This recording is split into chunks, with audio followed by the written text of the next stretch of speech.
Hello friends, आज हम लोग मूल विधि देखेंगे। तो सबसे पहले यहाँ पर आपको बता दें कि किस पोर्शन से कितना क्वेश्चन बना है।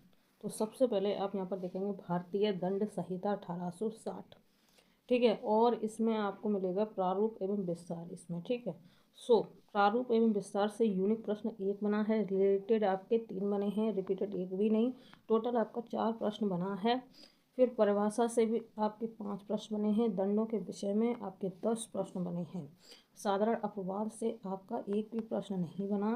तथ्य से संबंधित आपके 10 प्रश्न बने। प्रतिरक्षा से संबंधित भी 10 प्रश्न बने हैं। आगे देखिए, दुष्प्रेषण के विषय में आपके सिर्फ 2 प्रश्न, आपराधिक षड्यंत्र के 4 प्रश्न, राज्य के विरुद्ध अपराध 5 प्रश्न, विधि के विरुद्ध अपराध 8 प्रश्न, लोक सेवक से संबंधित 1 प्रश्न, मिथ्या साक्ष्य 2 प्रश्न, बांट माप से संबंधित 1, ठीक है, अपराध से संबंधित पूछा 1 प्रश्न, ठीक है। लोक स्वास्थ्य एवं शिष्टाचार पर प्रभाव डालने वाले अपराध 10 प्रश्न आए हैं। मानव शरीर के विरुद्ध अपराध 33 प्रश्न, मतलब मानव से संबंधित कैसे ज़्यादा इंपॉर्टेंट दे रहे हैं लोग, ठीक है। 33 प्रश्न आए हैं। संपत्ति के विरुद्ध अपराध 11 प्रश्न, विविध से संबंधित 3 प्रश्न, दंड प्रक्रिया संहिता। अब पॉइंट हमारा 2 आ गया और 2 पॉइंट में हमारी परिभाषा आ गई। 2 पॉइंट दंड प्रक्रिया संहिता में आपके प्रश्न बने हैं। परिभाषा से 8 प्रश्न, लोक अभियोजक से 3 प्रश्न, मजिस्ट्रेट से संबंधित 9 प्रश्न, गिरफ्तारी से संबंधित 13 प्रश्न, समन व वारंट से 3 प्रश्न बने, भरण पोषण से संबंधित 5 प्रश्न बने, इथिल्ला एवं अन्वेषण से संबंधित 7 प्रश्न बने, विचारणा जमानत एवं प्रतिकर से संबंधित 7 प्रश्न बने, उच्च न्यायालय से संबंधित 2 प्रश्न बने बस।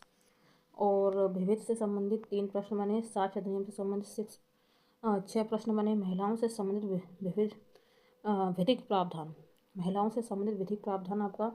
तो इसमें घरेलू हिंसा से महिलाओं का संरक्षण अधिनियम 2005 से आपके 7 प्रश्न बने हैं। तो ये सब हो गया और अभी तो बहुत सारा बचा है, सारे देखेंगे। आगे देखेंगे, कार्यस्थल पर महिलाओं की यौन उत्पीड़न रोकथाम निषेध और निवारण अधिनियम 2013 से आपके 5 प्रश्न बने, दहेज प्रतिषेध अधिनियम 1961 से 10 प्रश्न बने हैं, बच्चों से संबंधित विधिक प्रावधान। इसमें आप देखेंगे, मैंने आपको बताया बच्चों से संबंधित विधिक प्रावधान में आपका आई नंबर, जैसे कि राष्ट्रीय बाल अधिकार संरक्षण आयोग है, इससे आपके 6 प्रश्न बने हैं। और लैंगिक अपराधों से बालकों का संरक्षण अधिनियम 2012, इससे 4 प्रश्न बने हैं। अनुसूचित जाति अनुसूचित जनजाति अत्याचार निवारण अधिनियम 1989 से 10 प्रश्न बने हैं। पर्यावरण संरक्षण अधिनियम 1986 से 11 प्रश्न बने हैं।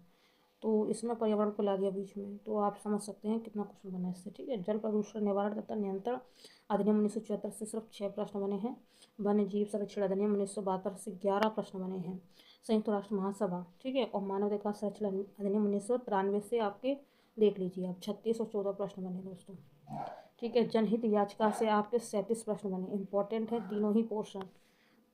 महत्वपूर्ण न्यायिक निर्णय से आपके एक भी प्रश्न नहीं, सब नहीं बने हैं, बने 1 मिनट। जो महत्वपूर्ण न्यायिक निर्णय है इसमें आई नंबर 2 आई नंबर इसके डाले हैं। तो इसमें जो महत्वपूर्ण न्यायिक निर्णय में सबसे पहले संवैधानिकता से 13 प्रश्न, आरक्षण से 5 प्रश्न, अनुच्छेद 21 से 17 प्रश्न, मौलिक संरचना से 15 प्रश्न, ठीक है। मौलिक संरचना से आपके 11 प्रश्न है दोस्तों, ठीक है। हाँ, जनहित से आपके 15 प्रश्न बने, ठीक है। स्त्रियों में लैंगिक अपराध से 18 प्रश्न, विभिन्न से आपके 17 प्रश्न, सूचना का अधिकार 2005 से आपके 56 प्रश्न बने हैं। और सूचना प्रौद्योगिकी अधिनियम 2000 से आपके 30 प्रश्न बने, साइबर अपराध से आपके 24 प्रश्न बने, आयकर अधिनियम 1961 से आपके 45 प्रश्न बने हैं, भ्रष्टाचार निवारण अधिनियम 1988 से आपके 12 प्रश्न बने हैं। यातायात नियम से आप देखिए यहाँ पर यातायात जो नियम है उसमें हम आई और 2 आई नंबर करके देखेंगे। मोटर यान अधिनियम 1988 से आपके 79 प्रश्न बने हैं। यातायात संकेत से आपके 23 प्रश्न बने हैं। कितना बना? 23। राष्ट्रीय सुरक्षा से आपके 40 प्रश्न बने हैं। भूमि सुधार एवं राजस्व संहिता 2006 से आपके 20 प्रश्न बने। भूमि अधिग्रहण अधिनियम 2013 से 48 प्रश्न बने हैं। पुलिस अधिनियम 1861 एवं उत्तर प्रदेश पुलिस विनियम से आपके 39 प्रश्न बने। 39। उत्तर प्रदेश प्रादेशिक armed constabulary act PSC act 1948 से आपके 5 प्रश्न बने। विविध से आपके 53 प्रश्न बने हैं।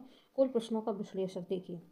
यूनिक प्रश्न यहाँ पर मुझे नहीं दिख रहा ज़्यादा, यहाँ पर आप यहाँ पर फिर से देखेंगे। यहाँ पर आपके रिलेटेड प्रश्न आपके 767 बने हैं। रिपीटेड आपके सिर्फ 82 आए हैं। और आपके टोटल प्रश्न मूल विधि से 912 आए, अभी तक 9 से 12 आए हैं, 912। ठीक है।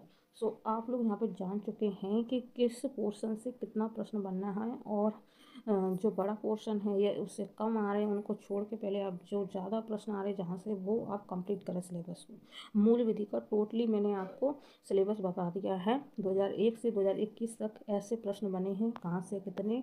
ठीक है, आप लोग समझ चुके हैं। अब हम लोग क्लास करेंगे। सो पहला हमारा भाग देखिए इधर, भारतीय दंड संहिता 1860 से प्रश्न प्रारूप एवं विस्तार में देखिए। सबसे पहला प्रश्न है कि भारतीय दंड संहिता 1860 की ड्राफ्टिंग से कौन जुड़े थे। तो कौन जुड़े थे, सी ऑप्शन राइट हो जाएगा, और लॉर्ड मैकाले। भारतीय दंड संहिता 1860 भारत के प्रथम विधि आयोग की सिफारिश द्वारा तैयार की गई थी। प्रथम विधि आयोग वर्ष 1934 में स्थापित किया गया, जिसके अध्यक्ष लॉर्ड मैकाले थे, और भारतीय दंड संहिता की ड्राफ्टिंग भी लॉर्ड मैकाले ने ही तैयार की थी।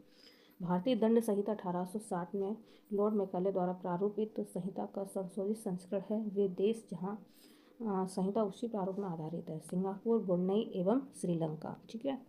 अब देखें, भारतीय दंड संहिता का समुद्र में क्षेत्राधिकार फैला हुआ है 12 समुद्री मील तक, 12 समुद्री मील तक। भारतीय दंड संहिता प्रबत लागू हुई थी 1 जनवरी 1862 में। भारतीय न्याय संहिता BNS प्रबत लागू हुई तो 1 जुलाई 2024 से। ठीक है। अब देखिए, लोक सेवक शब्द की परिभाषा भारतीय दंड संहिता 1860 की डॉट के तहत की गई है, तो धारा 21 के तहत। ठीक है। भारतीय दंड संहिता की धारा 21 के अंतर्गत लोक सेवक को परिभाषित किया गया है, जिसके अंतर्गत जिम्मेदार वाले पद पर आसीन व्यक्ति द्वारा जनता अर्थात लोक सेवा की जाती है। धारा 17 के अंतर्गत सरकार को तथा धारा 24 के अंतर्गत बेईमानी को परिभाषित किया गया। इसी प्रकार धारा 32 के अंतर्गत कार्यों का निर्देश करने वाले शब्दों के अंतर्गत अवैध लोक के संबंध में प्रावधान किया गया है। भारतीय न्याय संहिता BNS 2023 की धारा 228 में परिभाषित किया गया लोक सेवक को। भारतीय दंड संहिता 1860 के अंतर्गत सरकार शब्द का घोतक है केंद्रीय सरकार या राज्य सरकार। IPC की धारा 24 में परिभाषित किया गया है बेईमानी को। भारतीय न्याय संहिता BNS 2023 की धारा 27 में परिभाषित किया गया है बेईमानी को।